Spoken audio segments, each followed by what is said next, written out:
27 رجب المرجب کون ہے جو اس تاریخ سے واقف نہیں؟ ہر کوئی جانتا ہے کہ اس رات نبی کریم صلی اللہ علیہ وسلم عرش تک تشریف لے گئے، اور بلانے والا کون تھا؟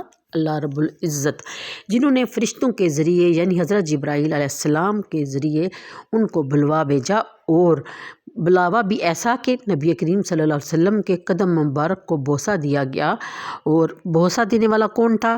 فرشتہ یعنی حضرت جبرائیل علیہ السلام نے بوسہ دے کے نبی کریم صلی اللہ علیہ وسلم کو جگایا اور براق پہ بٹھا کے عرش تک پہنچایا۔ اور یہ سارا کام اتنے ٹائم میں ہوا، اتنے عرصہ میں ہوا کہ کہتے ہیں کہ دروازے کی کنڈی تک ہل رہی تھی اور بستر تک گرم تھا۔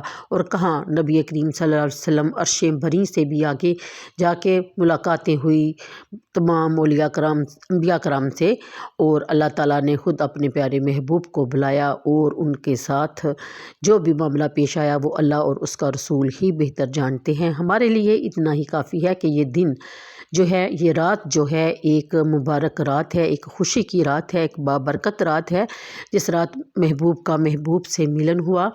اور آپ جانتے ہیں کہ دنیا میں عام انسان جب اپنے کسی محبوب انسان سے ملتا ہے تو اس کی خوشی کی انتہا نہیں رہتی۔ تو سوچئے ذرا کہ دو جلیل القدر ہستیاں جن کا آپس میں میل ملاپ ہوا، بات چیت ہوئی، سارے جو مناظر ان کو نبی کریم صلی اللہ علیہ وسلم کو دکھائے گئے، یہاں تک کہ لوح پر جو قلم چل رہا تھا وہ بھی ان کی آواز بھی ان کو سناتی رہی۔ یہ وہ رات ہے جس رات ہم پہ 5 نمازیں فرض کی گئی، کہاں 50 نمازوں کا حکم ملا، اور ہمارے نبی کریم صلی اللہ علیہ وسلم بار بار آتے رہے جاتے رہے، یہاں تک کہ 5 نمازیں ہمارے لیے فرض کی گئی، اور ہم اللہ کے فضل سے اس کو خوشی سے ادا کرتے ہیں۔ اور جو ادا نہیں کرتے، اللہ تعالیٰ ان کو بھی توفیق دے کہ وہ 5 وقت کی نماز ادا کریں، بلکہ نوافل بھی ادا کریں۔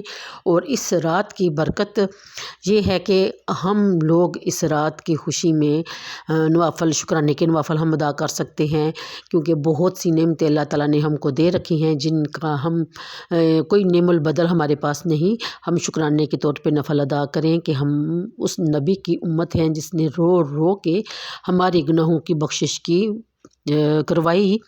اور اس کے علاوہ روزہ، ایک دن کا روزہ جو ہے وہ 100 سال کے روزوں کے برابر اس کا ثواب ہے، اور آپ جانتے ہیں کہ فرض روزے کا ثواب کتنا زیادہ ہے۔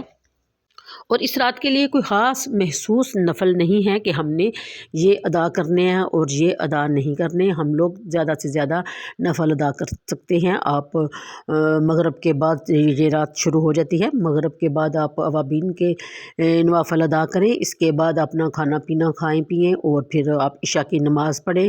عشاء کی نماز کے ساتھ آپ اللیل کے نفل ادا کر سکتے ہیں، آپ شکرانے کے نفل ادا کر سکتے ہیں۔ کوئی ضروری نہیں کہ اس میں آپ نے یہ سورت پڑھنی ہے۔ ہاں، افضل ہے کہ آپ سورت قدر کی زیادہ سے زیادہ تلاوت کریں، یعنی یہ آپ سارا کام مغرب کے بعد اعتکاف کی نیت سے کریں۔ اس میں آپ کا کھانا پینا بھی، سونا بھی، سب جو ہے وہ عبادت میں ہی شمار کیا جائے گا۔ پھر آپ نے نفل یعنی تہجد کی نماز کے لیے جب آپ نے اٹھنا ہے، تہجد کے نوافل ادا کریں جتنے بھی کر سکتے ہیں، کم سے کم 2 اور زیادہ سے زیادہ 12، اور پھر اس کے بعد آپ اپنا روزہ رکھیں اور اللہ کا شکر ادا کریں۔